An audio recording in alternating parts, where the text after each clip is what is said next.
Hey guys, before we jump into this replay, I just want to let you guys know that this replay was sent in by Vishaw, who has a YouTube channel, as you can see, and he posts pretty regularly. There are no commentaries, it's just raw gameplay, and let me tell you, there's some really good gameplay in here. 9k damage, 8k damage. This one's also 8k damage, 3.5 and a tier 5. Really good stuff, so if you want to go check it out, there it is. And he's also got a Twitch. Both of those links will be in the description below. And without further ado, let's jump into this replay. Today we are joining Vishaw from the Decoy clan and his E50M on Corellia. This is beginning to bring back some bad memories. PTSD aside, what's he gonna do here? He's in the E50M, a tank which I said multiple times is dead. It's a dead tank. It's not a very good tank. It's been nerfed unnecessarily, and it just gets outclassed by tanks like the Object 430U and the FE4202. Two tanks which pretty much have the same role as this tank, but just do it better. However, Vishaw here is sitting here like, really? E50M is dead. Hold my beer. And that's what's going to happen here. He is going to prove us completely wrong as he plays in his E50M, taking up this middle location, this hill location. Actually, he's not going to take the hill location, believe it or not. He's going to drive right past. He's got the speed to do it, and that's what he's going to do. But first, he's going to take some pot shots at this guy. And before we get any further, I was reading some comments on this replay. And this one right here, by this guy, is kind of funny. It says, this guy is a cheat. Uses an aimbot. If he was using the game's target lock system, it would aim for the center of the target. This guy locks on, and the reticle roams to a favorable spot. Pretty funny, pretty funny. And when we get to that where I think he thinks he's cheating, I will address it, just in case this guy is watching this replay, so we can explain to him how silly he looks. Okay, enough dilly-dally. We're 2 minutes into this video, and we've only seen him shoot once. Well, now we've seen him shoot twice, so congratulations. Now to show you something else. I'm just kidding. I'm just kidding. Let's watch the replay now, shall we? Let's watch this replay. He's tracked this guy. Boom, he puts another shell in. Jagdpanzer hits him as well. But that shot was important for later results, and you'll see soon. You'll see soon. You're like, CloneGuy, when we were looking at that, you had a couple things blurred. I know, spoilers. Had to cut out the spoilers, you know. So now he's moving up, as I stated previously, something he was going to do, and this tank isn't the best suited for this. And I'll tell you why. He does switch to his heat shells here, but I promise you he's not going to spam heat. He's not going to spam heat. He's going to use them on the proper targets.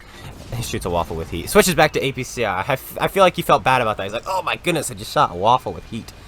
But anyway, back to referring to this position. He's got 8 degrees, so this position is probably better for him than it would be in a 430U. A 430U wouldn't be able to go up this ridge like this. It would have to side scrape off. But instead, he's able to do this, poke out, put a shell, and pull back. Another tank that would be much better than this is the FE4202, a tank which is very similar to this tank. Very similar, but it's just better rate of fire. Kind of quote-unquote better mobility, a better upper plate. Has hash. It's just fun tank. And the rate of fire is a real big kicker. So the FE422 would definitely do better in this position right here. However, this tank would dominate the 430U in this position, and that's what he's demonstrating here. The gun depression alone is allowing him to poke over this little tiny divot in the ground, which the 430U would not be able to do. Each tank in this game does have its pros, cons, weaknesses, etc., etc., and there is something special pretty much almost about every single tank, minus the MX-30B. And that's what he's able to do here, is use his tank to its strengths. But the biggest strength of the E50M, in my opinion, well, there's two big strengths. One, it has the most hit points of any tier 10 medium tank. But two, the big kicker, is it's one of the best tanks at ramming in this game.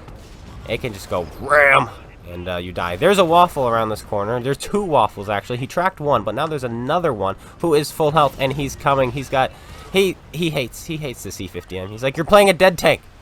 Why are you playing this dead tank? And he's coming to clip him out. He's, Conqueror, Super Conqueror. That was weird. Let's watch that again real quick.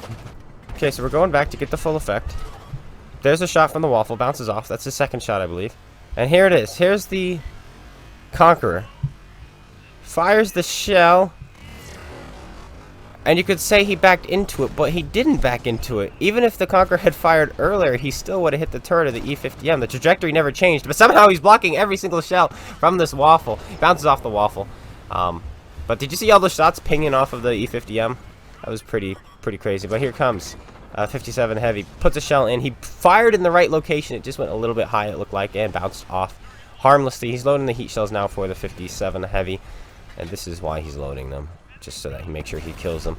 Puts a shell in the cheeks, and another shell bouncing off of his E50M. And now you guys are thinking, whoa, this tank's armor is really, really good. Everybody's bouncing off of him. No one could kill him. His gun is really accurate. Yes, yes, and yes. Its armor is really good, but it's not great. It's very easily defeatable. These guys are all rushing their shots, I think. They're just rushing their shots. But he's having a great game because of it. So good job to him. Capitalizing on the enemy's mistakes. He notices this bat chat circling. He's put some shells into the Conqueror. And now he's going to change to him. Boom, puts a shell into the side of his tank there. And this, coming up, I think, is where our guy, our friend in the comments section, thinks that he is cheating with a special aimbot. So here we go. Batchat is running away, and he's going to lock on. He locks on to get the lock on. As soon as he locks, he zooms in. He locks on to get the gun on target, so he doesn't have to move it as much. And he does it again here. He locks on, and then he zooms in. That's what he is doing. That is what he is doing. He's locking on and then zooming in. He's just getting the turret on sight. That's all he's doing. No cheating. Nothing like that. You're a crazy person. Here comes a 4005 around the corner. He's coming after our hero in the E50M. 8 degrees of gun depression here will work great. Definitely, I think, as you can see, he's just barely... There you go. Now he can get his gun down. As you can see, he kind of had to wait for the 4005 to come around the corner and get the gun down. And he just couldn't quite do it. Is he going to take the hit? Yes, he is, but he does not penetrate the E50M. He only splashes him for about 700 damage. Which is, well, that's a pretty big splash. But it's not the end of the world. If he was in an FV4202, I think there may have been a better chance for a penetration. But then there's also a lot more awkward angles. So I don't know how that would have gone in the FV4202. However, he wouldn't have needed to wait for the 4005 to come around up and over the ridge, because he could have got his gun down. He just barely couldn't get his gun down with the 8 degrees. So that's another plus, in my opinion, for the FV4202. However, I don't think he would have survived this whole engagement. Definitely would not have survived this whole engagement in the FV4202. But this is where the DPM comes into play, the bad DPM. He needs one more shot, guys, to reach 10,000 damage. One more shot. And he's probably sitting here like, come on, load, load, load, load, load, load. There we go. He loads, and he finishes him off. Got a little bit close there. Very, very close to not having the reload to finish off the Object 277 and picking up 10,000 damage. Congratulations on 10,000 damage. It's a number I've only been able to achieve once on my main account, and again on a friend's account. The old patent. But only once on YouTube, and I didn't even capture it, so it was just the last 5 minutes I captured. But he picks up the ace tanker, no kidding. 91%, looks like he's going for his third mark. Is that 1998 or 1989, 1999? Is that 1999 base experience points? That's a great game in a tier 10. He was brawling the entire time, up close, shooting tanks, getting 10,000 damage in just, what, a 6-minute game in a tank that's quote-unquote dead. Congratulations, Vishaw, and thank you so much for sending this in and allowing us to use this on our channel. We're going to watch one more replay because that last one was way too fast. I tried to just dissect it a little bit, add some extra things to it, try to make the video longer, but holy cow. I've had all weekend to prepare, and I'm giving you a 6-minute replay? No. It's Monday, guys. Some of you want more, so we're going to watch me this time and my WZ 131. I just got the top engine. This is my first game of the top engine. This has nothing to do with the engine, nothing to do with the tank, nothing to do with the title, just a random fast replay. And it's on Paris. What shocked me, this game I'm about to have, I had on Paris. We poke up here, spot a couple tanks, and I'm just like, I don't really want to be in the middle. For some reason, I decided I want to go to the middle this time instead of to the field. I don't know why. Like, let me go to the middle instead of the field. Why? I do not know. But it worked out really, really well. In fact, let's watch it in double speed, because this is all I'm doing, is driving like this the entire time. And look at the assist damage start to rack up. 995 already assist damage. 1,111 assist damage on Paris. This blew my mind. It's like, you know, you get those bad teams, and you're just like, man, oh man, how is my team this bad?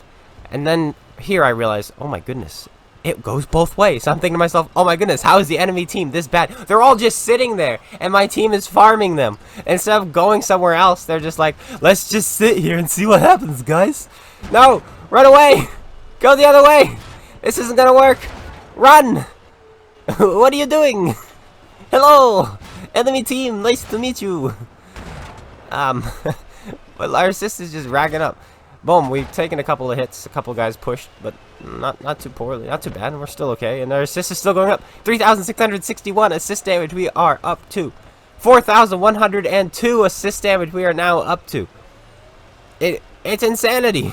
It blew my mind. We'll cut to the end now. That's all I wanted to show. I'm sure you guys want to see us kill an artillery unit because that's always a joy, you know what I'm saying? And then we'll outro. We'll give the old outro. And you'll probably want to see the post-game results. That's another thing people want to see, I feel.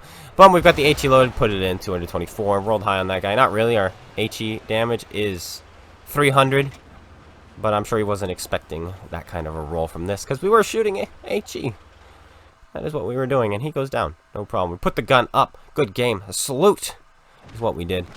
And 41,000 credits made. But 4,100 assisted damage on Paris, and we weren't even in the field. And that just boggles my mind, because that just shows, oof, a reluctant team. The enemy team was reluctant. That's the word I'm going to use. They did not want to leave from their spots. They're like, we are here. We are being spotted. We are being farmed. We do not care. We're going to stay here. But that's the video now. We're done. Hope you guys all enjoyed. If you did, slap that like button, comment, subscribe. Make sure you go check out Spaceman and GotADingy's YouTubes and Twitch. Links in the description below. And also make sure you go check out Vishaw's.